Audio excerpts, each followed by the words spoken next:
The room pulsed with music, chatter, and flickering lights, but I felt like a ghost in the crowd. My wife, Sarah, had insisted I come to this fancy work party, saying it mattered for her career. I went along, not expecting to feel so out of place. The moment we arrived, she slipped away from me, blending into a sea of suits and wine glasses, her laughter echoing as she worked the room. I lingered near a corner table, clutching a drink, watching her shine without a glance my way. No nod, no smile, like I was invisible. I tried to blend in, forcing smiles, nodding through small talk I couldn't follow. Every so often, I'd steal a glance at Sarah, hoping for a sign she remembered I was there. Nothing. Then I saw her with a colleague, a guy who leaned too close, whispering something that made her laugh too loudly. Her hand grazed his arm, the way it used to rest on mine. My stomach knotted. I'm not the jealous type, but I'm not blind. Something in her ease with him felt wrong. I told myself I was overreacting, that this was just her being professional. But the longer I stood there, alone, the more it sank in. She didn't care I was fading into the background. An hour dragged by, then another. My drink was empty. My feet ached. I considered slipping out, texting her from the car to see if she'd notice. Just as I turned for the door, a hand tapped my shoulder. It was Claire, one of Sarah's friends, holding a glass of champagne, her eyes sparkling with mischief. "You look lost," she said, grinning. I managed a weak laugh. Something like that. Before I could protest, she grabbed my hand. "Dance with me," she said, pulling me toward the floor. The music slowed, a soft, swaying rhythm. I fumbled at first, unsure where to put my hands, but Claire made it easy, guiding me with confidence. "You're not half bad," she teased, her voice light. "Thanks," I muttered, a nervous chuckle escaping. "Almost didn't show up." "Glad you did," she replied, her tone warm.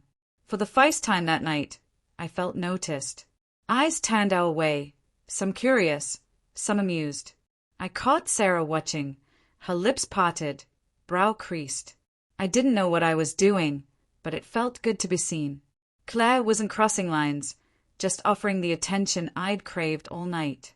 "You're lucky, you know," she said, meeting my gaze. I forced a smile. "Yeah." She tilted her head, catching the edge in my voice. "You deserve someone who gets that." Her words hit deep, stirring something I hadn't wanted to face. I nodded, throat tight. The song shifted to something upbeat, and we stepped off the floor. "Thanks," I said softly. "Anytime," she replied, drifting back to her friends.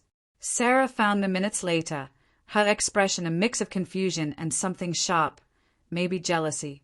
"Were you dancing with Claire?" she asked. I nodded. "Yeah, figured I'd try to enjoy myself." She hesitated. "You two looked cozy." I shrugged. "She talked to me, more than you did tonight."